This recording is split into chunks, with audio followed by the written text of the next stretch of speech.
Hello, ladies and gentlemen. It is me, RJ. That is my name. And today we're going to be talking about Utah.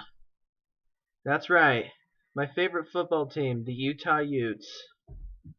And we're going to recap their 2014 season. So, this video is kind of, for Utah Utes fans.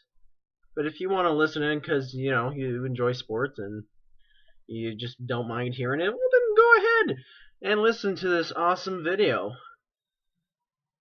Okay, so we start off with Utah versus Idaho State. That's right, the Bengals. And, they're not an impressive team. I mean, yeah, they have a good quarterback in Justin Arias, or Jordan Arias. I can't remember his exact first name. But other than that, they just don't belong in the league of the FBS. So the score to this game ended 56-14. Pretty impressive. Not because it's Idaho State, so it's kind of what you were expecting. But anyway, there was one person in particular that had a standout game. And his name is Kalen Clay. And that's funny because Kalen Clay, he had some pretty good moments during the season, and he had some pretty bad moments. But we'll get to the pretty bad moments later on in this vid.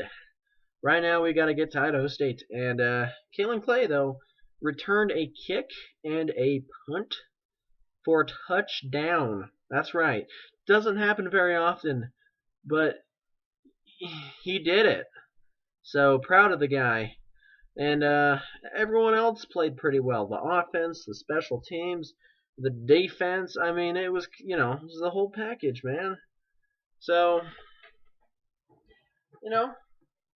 pretty good start, I guess you could say, to the season. We go 1-0.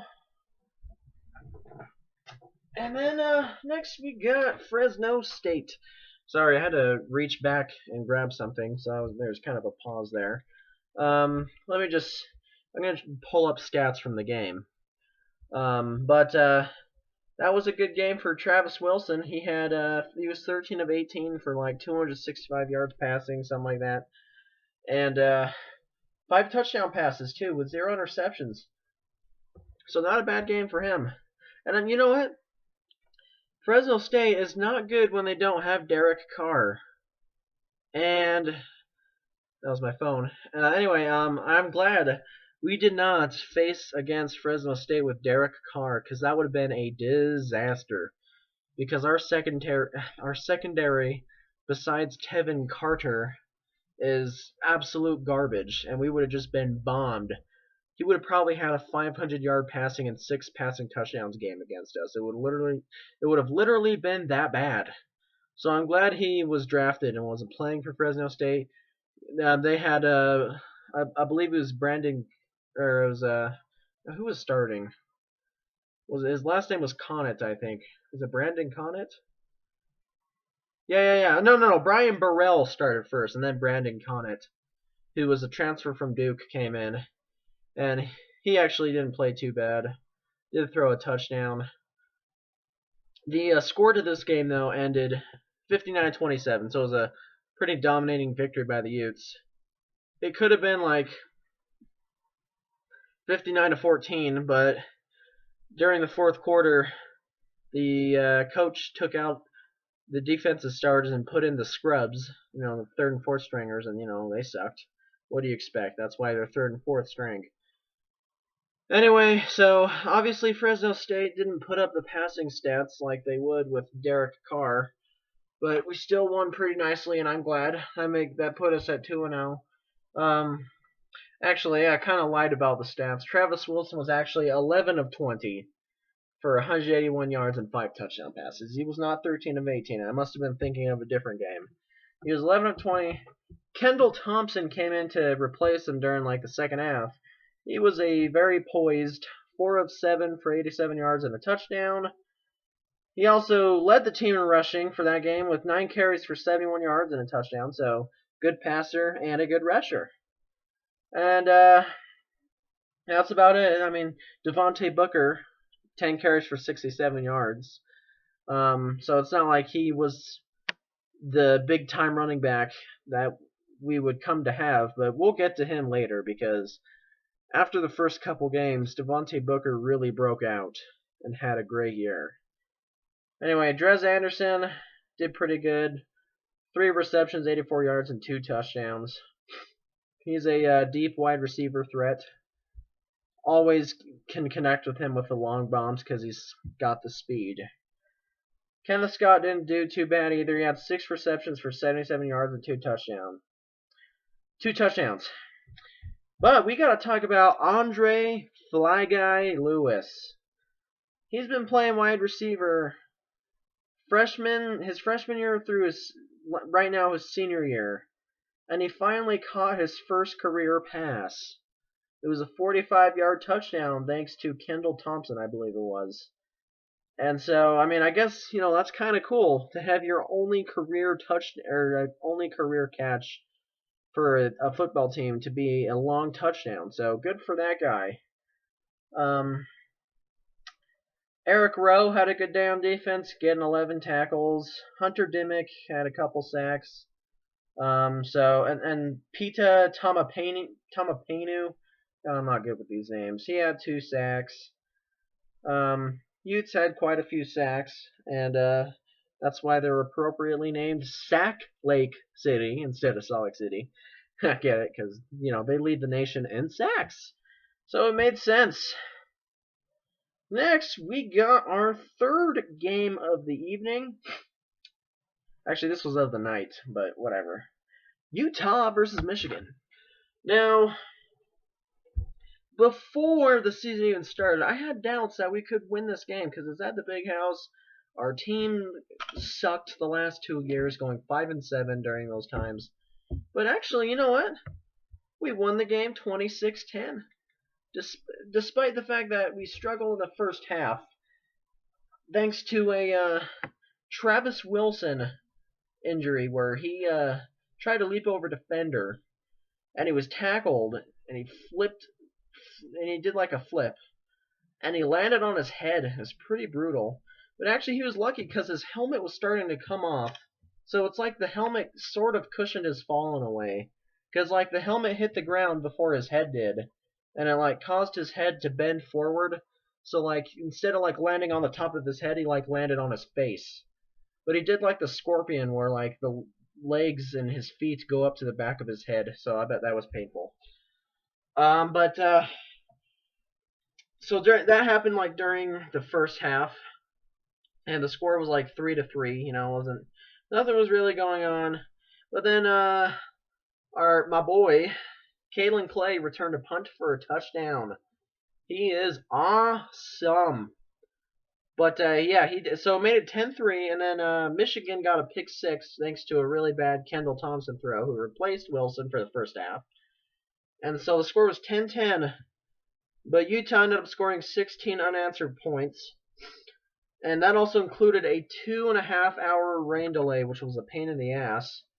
The weather was, it looked like a monsoon out there. But the game finally, or the delay was finally over. We played out the last 7 minutes of the fourth quarter, and we won. And Wilson didn't do too bad in this game, especially for him hitting his head hard. He was 14 of 20 passing, so pretty efficient. For 172 yards, not great, but he made the plays that he needed to make with passing in the game. He did throw a touchdown with 0 interceptions. No one really did good in the running game. Bubba Poole, who's their second stringer, led the team with 9 carries for 40 yards. So he was the leader, and that's not very good. Bubba Poole, though, he did have like a 60-something yard reception off a screen pass that really helped the Utes. So that was really nice. So he actually led the team in receiving yards with 3 receptions for 75 yards. Gianni Paul, though, we got to talk about him. He is a transfer from Miami, and boy, did we get a piece of gold here.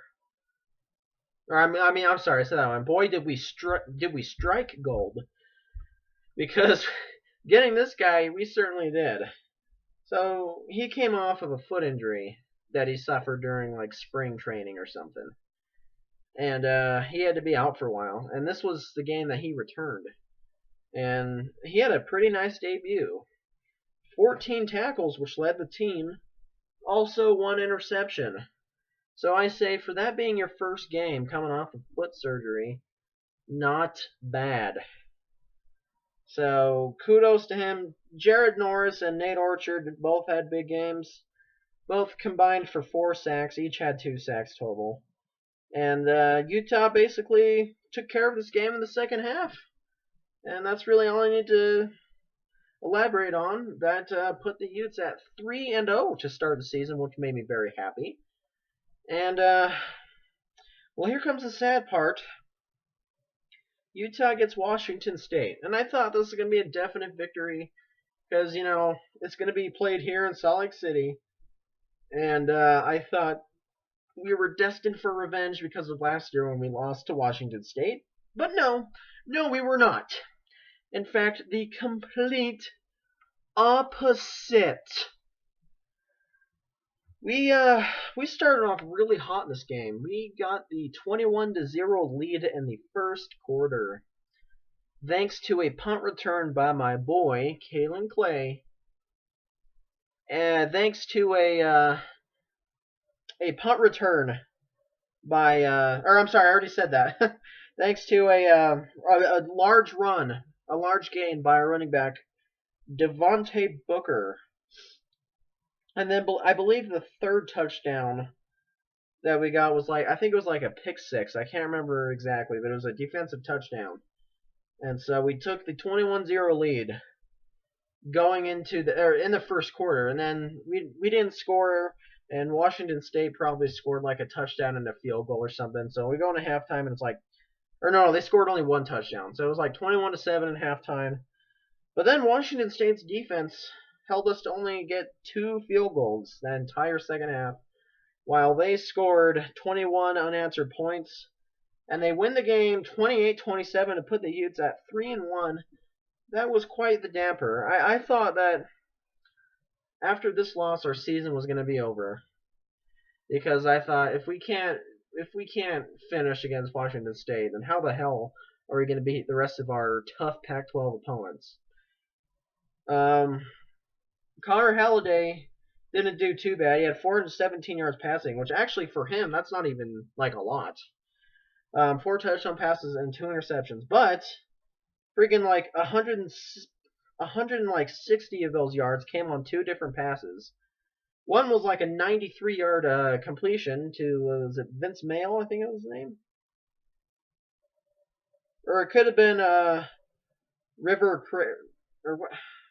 Craycraft, is that his name? Something Craycraft, whatever. One of those receivers had like a 90-yard reception. Or no, I think it was Vince Mail. That's who it was. He had like a 90-yard reception that put Washington State back in the game, and it just tumbled for the Utes then. Travis Wilson had a terrible day passing. The weather was pretty shitty, so it didn't surprise me that he sucked at passing. It was raining heavily, and it was very windy. He was 18 of 38 for 165 yards, 0 touchdowns, 0 interceptions. Devontae Booker was the only positive of this game, going 24 carries for 178 yards and a touchdown. Everyone else on the running game was garbage. The receiving core in this game was terrible. Drez Anderson. I love Drez Anderson. I love this guy. I think he's awesome. But he's a really strange guy because he's the kind of receiver that will make really tough catches, but doesn't make really easy catches. And he dropped probably like 3 really easy catchable balls. One of them including a potential game-winning touchdown that would have won us the game. He was wide ass open. and it was like third down, and we needed a score to make the game a 2-possession lead deep in the fourth quarter. What does Drez Anderson do? Lets the ball slip through his damn hands. Oh, it was just terrible. So I'm glad that he's going to be gone next year, so that we don't have to have anything like that again. But it's just, man, it was terrible. I don't get Drez Anderson. I really don't understand him. Makes really tough catches. Does not make easy catches. It's very weird. I don't understand it at all. Jared Norris was the only bright spot on defense. 12 tackles and a sack. Couple tackles for a loss. That doesn't surprise me. Jared Norris is a frickin' beast. Well, puts us at 3-1, and it also puts us in a huge hole. And we thought after that Utah was going to collapse. Turns out we were dead wrong, because we get UCLA ranked number 8 and playing at the Rose Bowl. Which, I'm going to be honest with you, I thought Utah was going to lose. I really did. Wow. And I'm glad they proved me wrong too, because the Utes win 30-28. It was a pretty entertaining game. So let's pull up the stats here, shall we? Well, actually, one of the eye-popping stats in this game was Utah getting 10 sacks against UCLA's quarter. Oh, hold on a second. My phone completely just crashed. I'm gonna have to pull the stats back up. Okay, there we go. All right, we got the stats back on, and I'm trying to. There we go. Brett Hundley. So we sacked Brett Hundley 10 times. So that obviously was a pretty big reason why we won the damn game. Travis Wilson came in and started, was completely ineffective. Going in the first couple series, 2 of 5 passing for 5 yards, and yeah, that's basically was it. So Coach Witt was like, here we go, let's put in Kendall Thompson, let's see what he can do. And even though he didn't really have a lot of passing yards, he made the passing plays that he needed to make in this game to help. He did enough, basically. 10 of 13 passing, pretty accurate, 95 yards, and a touchdown. Devontae Booker had a breakout game here. 33 carries for 156 yards and a touchdown. He was just rumbling, stumbling, and bumbling through that UCLA D-line. It was pretty entertaining to watch. He was just bouncing off of defenders. And Drez Anderson, and I already mentioned this, he makes really tough catches and doesn't make easy catches. And he only had 2 receptions in this game, and one of them was an incredibly tough reception that he was able to make, where he jumped up in the air, grabbed it with one hand, pulled it in, and was already like as he was falling down, he was being hit. So he was hit hard. He fell down. He hit the ground hard, but he still held on to the ball, and it was a touchdown. So made the impossible catch, but just cannot make the easy ones. But at least he did make this catch, because if he wouldn't have, we probably wouldn't have even won the game, because we probably would not have scored a touchdown. And Nate Orchard had a breakout game here. 4 tackles for losses, 4 sacks, and 11 tackles. Not bad. Not bad at all. Gianni Paul was kind of a non-factor in this game. He only had 3 tackles and a tackle for loss. So unfortunately, Gianni Paul, his first couple games with us playing linebacker, he was pretty outstanding. I'm not gonna lie, but he kind of struggled in this game, and then UCLA was setting up for like a 55-yard field goal,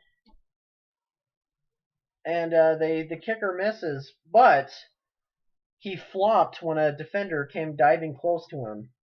You can tell because you can see him kind of lean into the defender just so he can get the contact, and that's obviously flopping. And he got the penalty. Stupid call by the refs. And he got another chance to redeem himself with a 50-yarder. But this one also went wide right. Boom! Excuse me, wide left. Boom! Utes win 30-28. So it was quite an entertaining, wild game.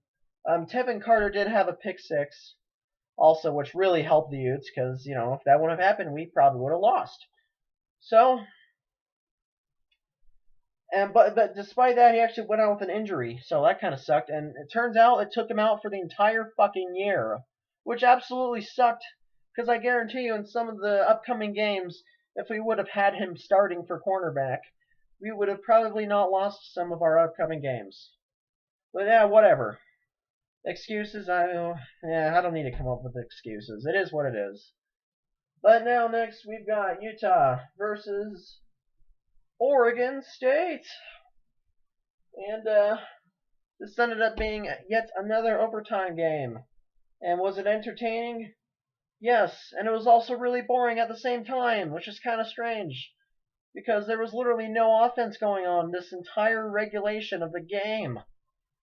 I mean, the friggin' by like late third quarter, the score was like 9-6, and then Oregon State scored a touchdown, made it 9-13. Then Utah scored a touchdown, made it 16-13, thanks to Devontae Booker run for a touchdown.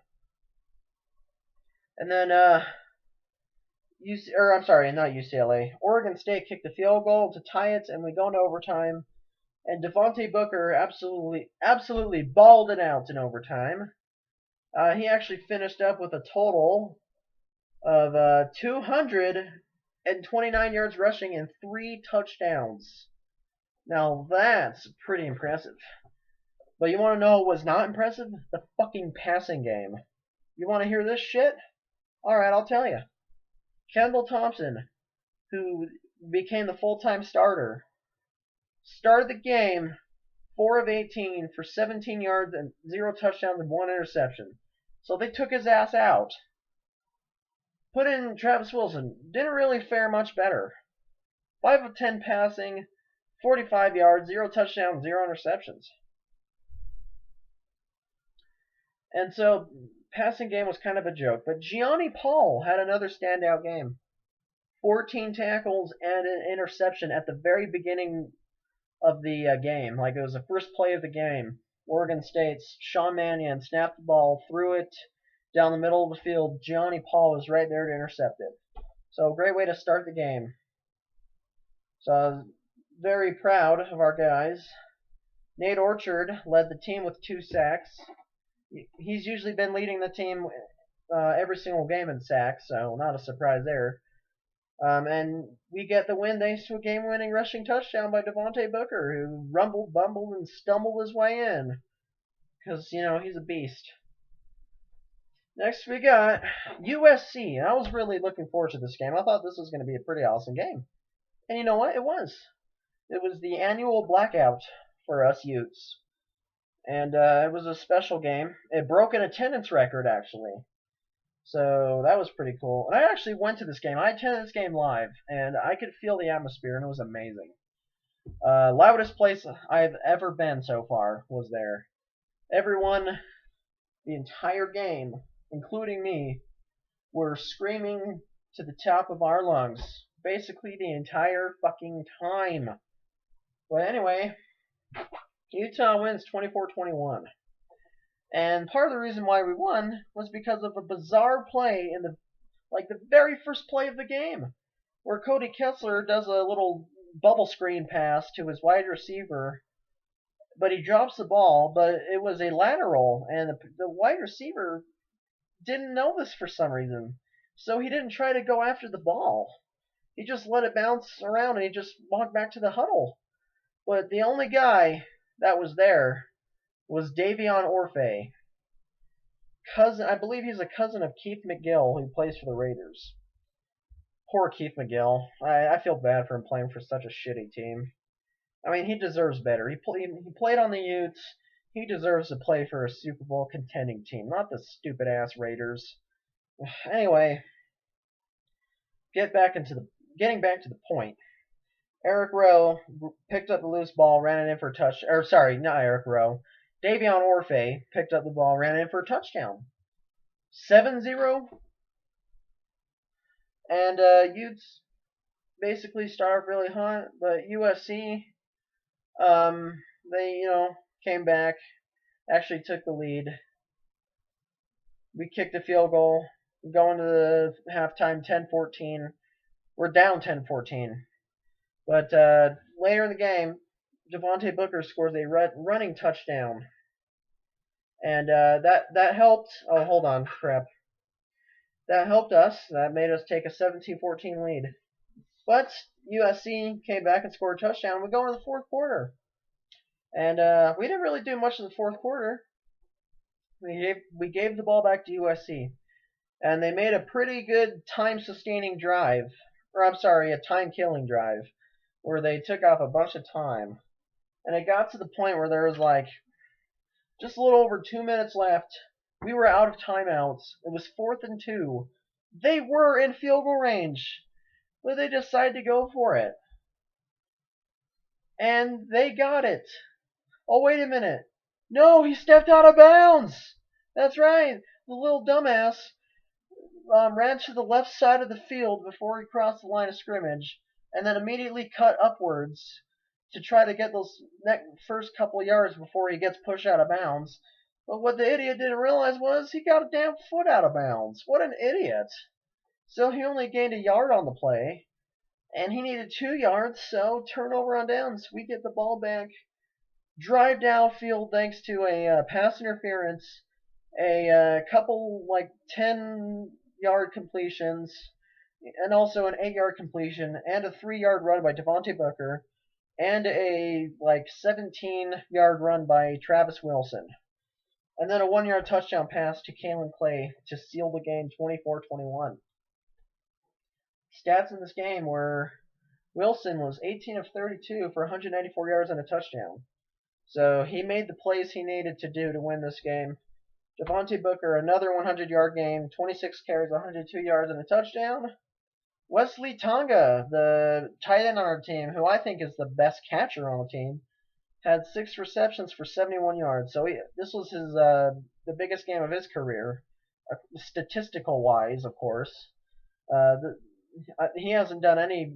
This is like the first game he did really well. So good for him. He really helped out this team on offense a lot. Defense, Jared Norris led the team in tackles, but Hunter Dimmick and Nate Orchard combined for 2 sacks, and that was really it. Utah goes 6-1, so we're off to a good start. Oh, but next we got Arizona State, and that was just not a good game. Very boring. Game ended 16-19. The Utes lose this one thanks to a missed field goal in overtime by Andy Phillips, and his nickname is Automatic Andy. Obviously, that's bullshit. He should be renamed Semi-Automatic Andy, because he completely choked this game away. And then, Arizona State's kicker makes the field goal and they win the game. Here's the stats. Travis Wilson, oh god, had the worst game of his career. 12 of 22 passing, 57 yards and a touchdown. Very terrible. Actually, this wasn't his worst game. It was one of his worst, though. Probably in top 5 of his worst games. Devontae Booker, 37 carries, 146 yards. So he didn't do too bad himself, but he didn't get any touchdowns.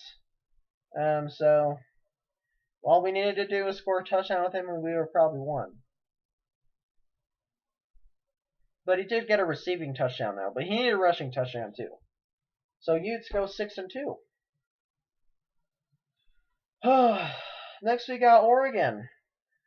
And this game was starting to look like it was going to be a big-time upset. We had a very hot start in the first quarter. Kendall Thompson started for Travis Wilson, and he lit a fire under this offense. I mean, he led the team down to a very quick touchdown drive, and I mean very quick. It only was a couple minutes. And everyone in the stadium was going ballistic and yelling and screaming and cheering because they were amazed at the start Utah got against Oregon. Oregon, though, didn't get anything going on their drive, and Utah had a 7-0 lead. But, unfortunately, Kendall Thompson hurt his leg, And he's done for the season.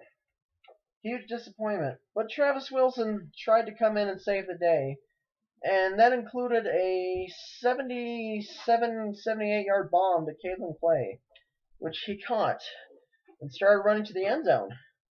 But Caitlin Clay did something that he's going to regret doing for the rest of his life.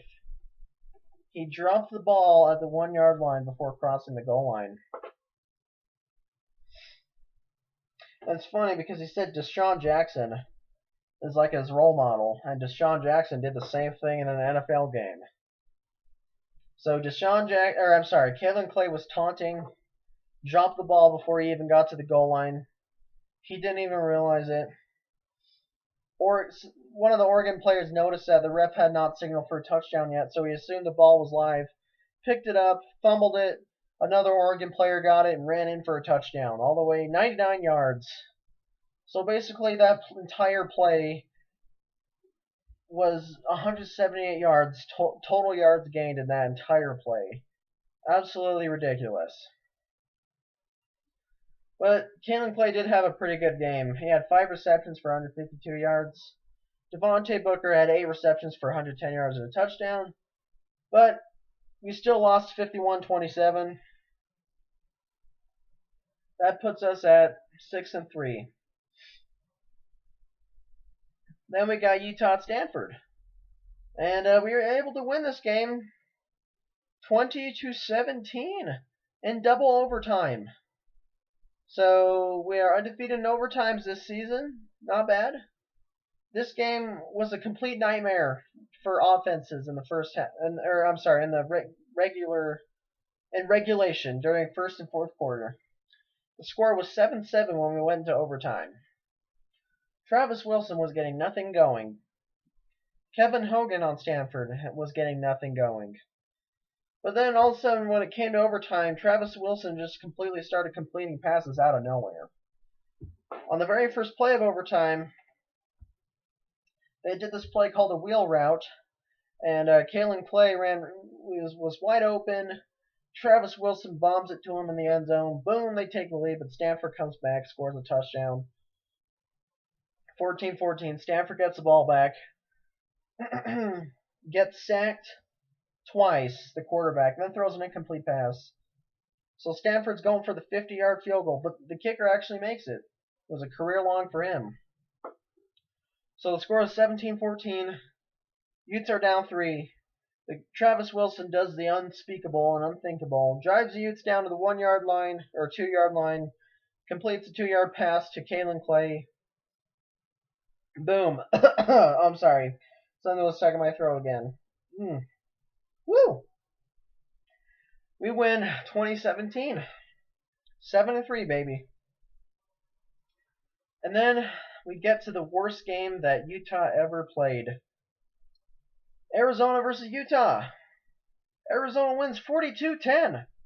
I was actually contemplating going to this game. And I am glad as fuck I decided not to at the last second. Because it would have been like the biggest waste of money I would have ever spent. So glad I didn't go. Anyway, stats to this game. Travis Wilson only passed for 143 yards and only 1 touchdown with 2 interceptions.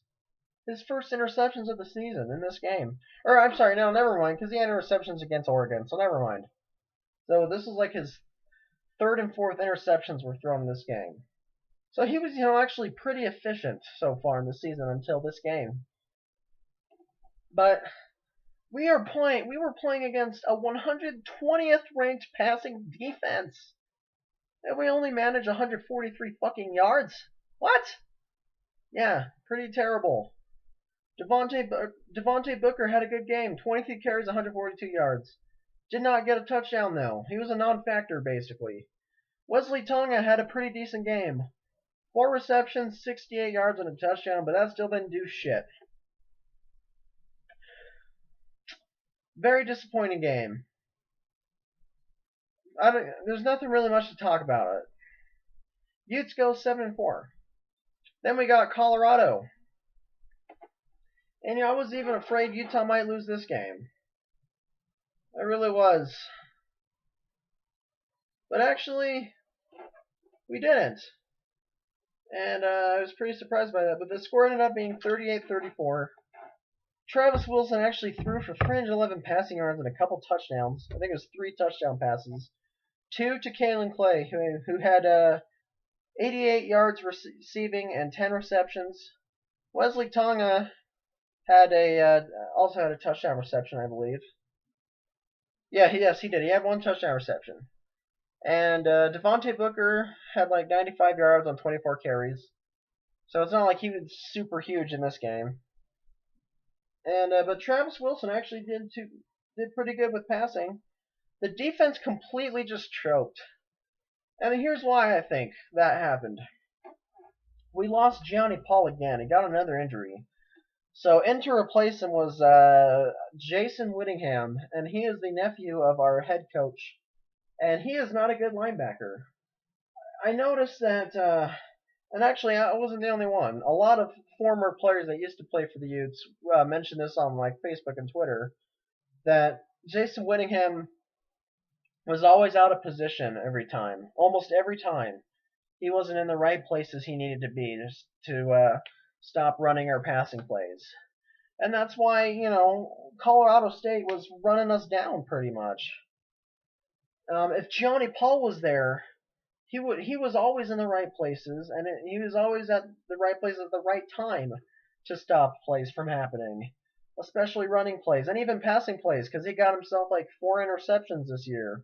Not bad for a linebacker, but he went out with an injury, so it looked like the defense was completely lost without him. So Gianni Paul went missing, and so did a piece of the Utes defense, because it's like the entire defense was like motivated to do good every time Gianni Paul was out there busting his ass. But no, he was injured, so the defense just kind of like didn't even care almost. But we did still win the game, so we did go to 8-4, and that's fine. So I ain't too mad about that. But now we get to go to the very famous Royal Purple Las Vegas Bowl. And I think it's a complete ripoff. We even went to that bowl game. We should have been at least the Sun Bowl. But yeah, whatever. They give us Colorado State. We put a beating on them, a vicious one. We win 45-10. And let's go with the stats here. Travis Wilson didn't do too bad. 17 of 26, 158 yards, a touchdown and an interception. Good and bad at the same time, kind of. Adam Schultz freaking finally played. He played his first snaps in this game. He was 2 of 2 for 31 yards passing. I never thought he'd see the light of day this season. I'm actually surprised. He was the number 2 quarterback last year, and he even started a couple games in place of the injured Travis Wilson. And in some of those games, he didn't do too bad with his passing. He does make some mistakes with interceptions, but he has a really good arm. He's really good at connecting on deep balls. And obviously we needed a guy like him because Travis Wilson missed about 3 or 4 deep balls that would have resulted in touchdowns. So if Adam Schultz wasn't one making those throws, we would have won the game probably 59-10 or 63-10 for fuck's sakes.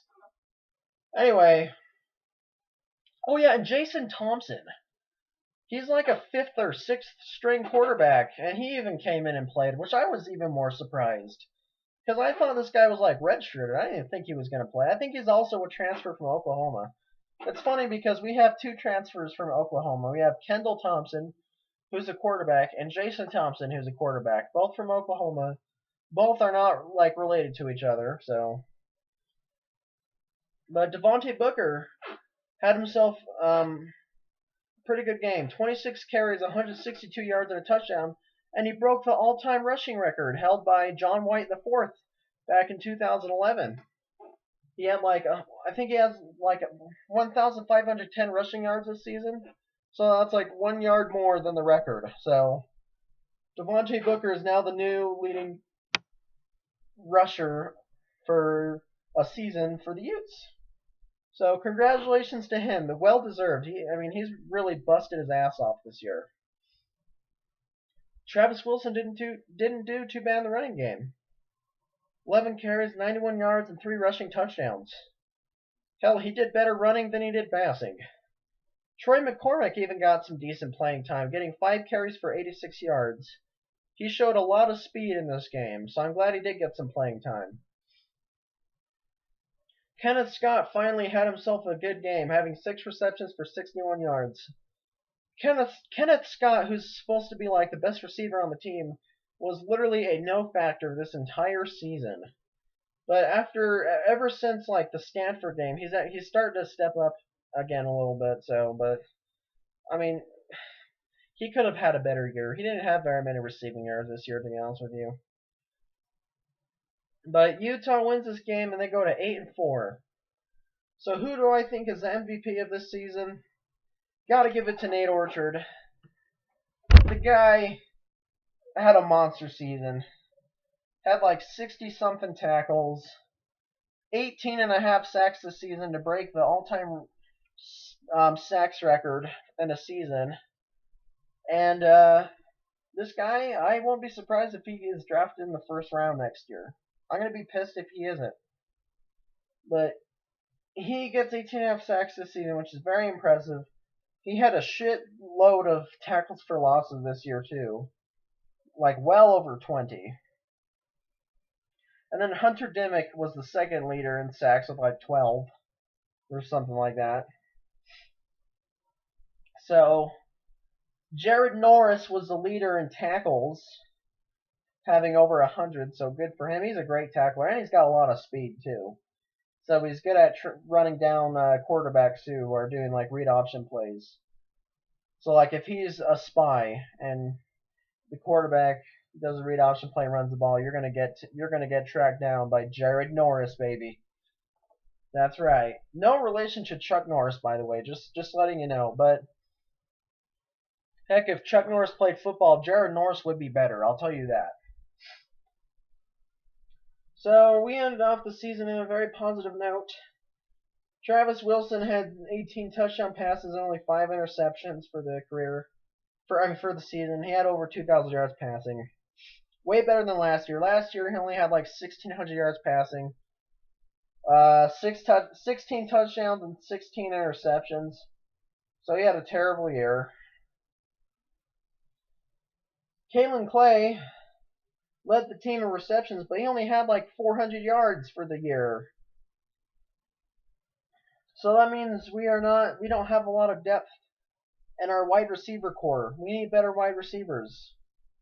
Because Drez Anderson got injured early in the season, and the only real playmakers we had were Kenneth Scott. Actually, no, he wasn't even doing any good. So, Kalen Clay and Wesley Tonga. That was literally it. Those were the only 2 guys we had that are good. And I guess for only having 2 good receivers, we didn't do too bad, I guess you could say. But offensive MVP goes to Devontae Booker. Broke the record for most rushing yards in the season. Good for him. Like I said, well deserved. This was a pretty fun year.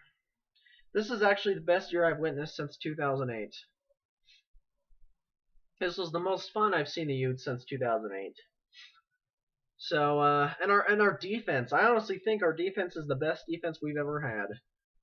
When you got guys like Tevin Carter, Gianni Paul, Jared Norris, Hunter Dimick, Nate Orchard. When you got guys like those, you're going to be a pretty awesome defense. And then we had Tom Hackett, the greatest punter in the league.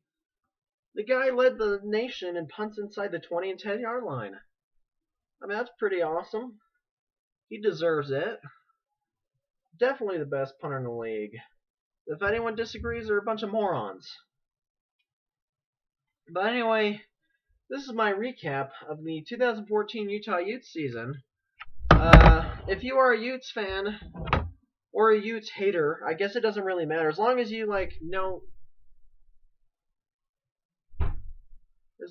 the Utes very well, go ahead and let me know down in the comment section below. and what you thought of the season. And yeah, this is it. This concludes my recap. So I hope you enjoyed the video, and I'll see you guys next time. Goodbye. Okay, wait a minute. What the hell? This is not stopping. Hold on a second. For some reason, the video is not stopping, so let me just restart here. Okay. Goodbye.